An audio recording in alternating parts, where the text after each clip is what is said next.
Ito, may dumaan sa wall ko, Facebook Reel. Ang title is ganito, Padungog-dungog portion si Pink. Naghiwalayan na yung iba, tayo magkakasama.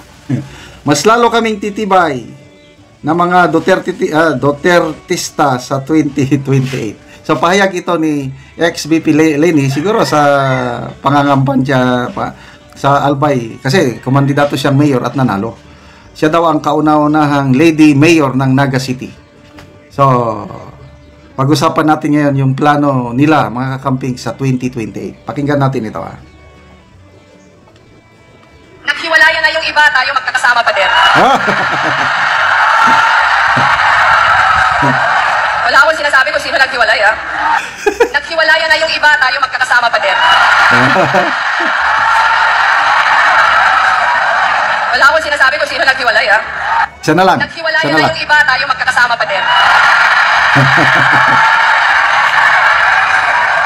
Wala akong sinasabi kung sino naghiwalay, Okay, totoo naman. Nagkahiwalay. Oh. Kahit hindi niya sinabi, klaro, ang naghiwalay ang unit team. So, talagang pinagtatawanan tayo ng mga kakamping ngayon. Kailan, wala tayong magawa eh. Nandyan na, tanggapin na lang natin. Okay, speaking of ex-VP Lini, mayroong survey. I think Pulse Asia o SWS, isang credible survey group. Tinanong mga respondents kung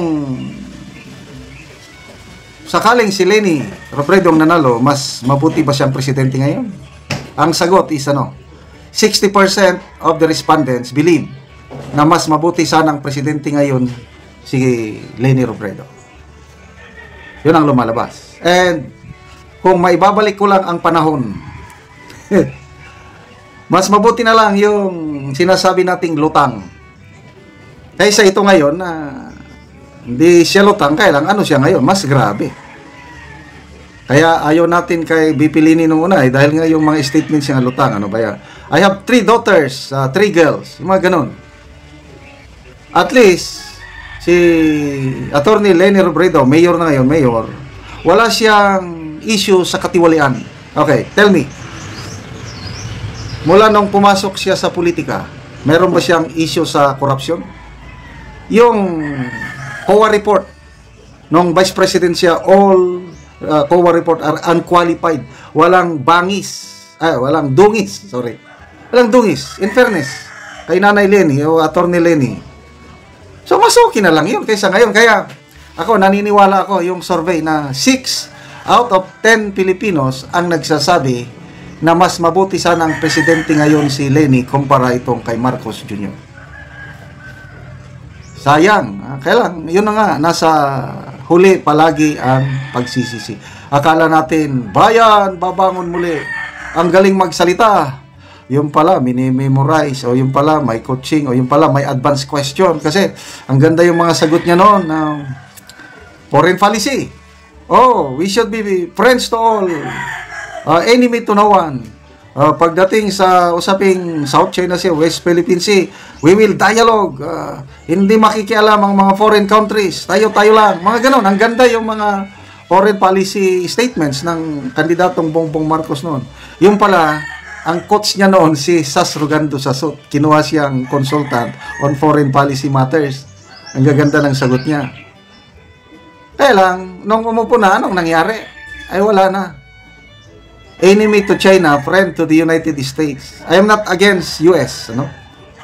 Kaibigan natin ng US. Marami tayong kababayang Pilipino na gumanda ang buhay dahil sa US. Isa na dyan yung anak ko.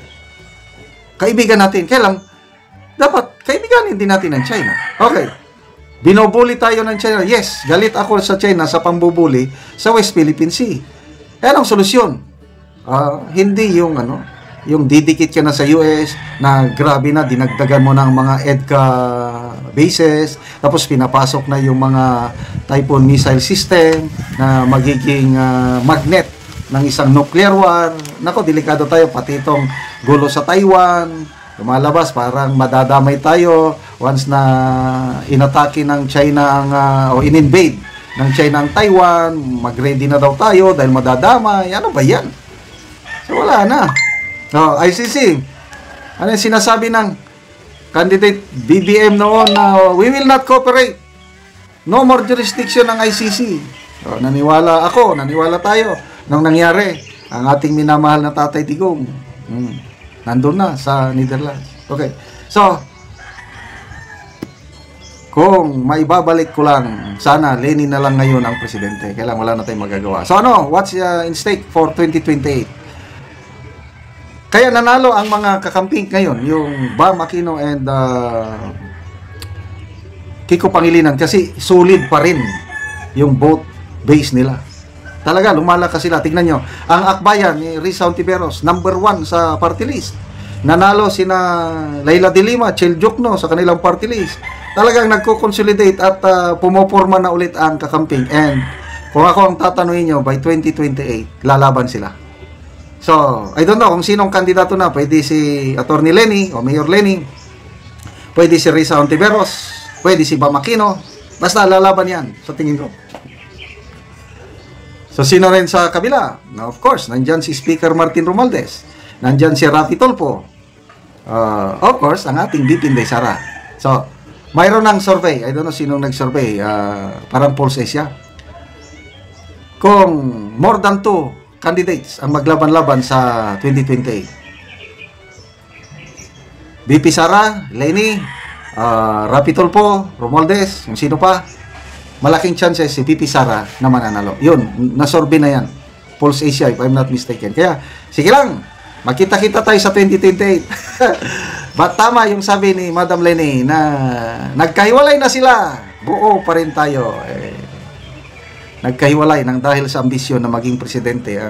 Sobrang ambisyon. Salamat mga kaibigan sa inyong pagsubaybay sa ating channel. Nakakatulong kayo na malaki sa tribong Talandig ng Bukidnon. Ang sweldo natin sa channel na ito is pantulong sa tribo. Namimigay tayo ng libreng yero at pako para ma-repair ang sira-sirang bahay ng tribong Talandig. Panoorin nyo ang video na ito. Kuni ang among nakita nga balay na kuan lang kugon lang ang atop o pininapod ang among tabangan og yero. So mo na gid ni ang itsura sa balay nga kagubaon na gyud. Kuni ang ilang atop nga kugon lang in taon.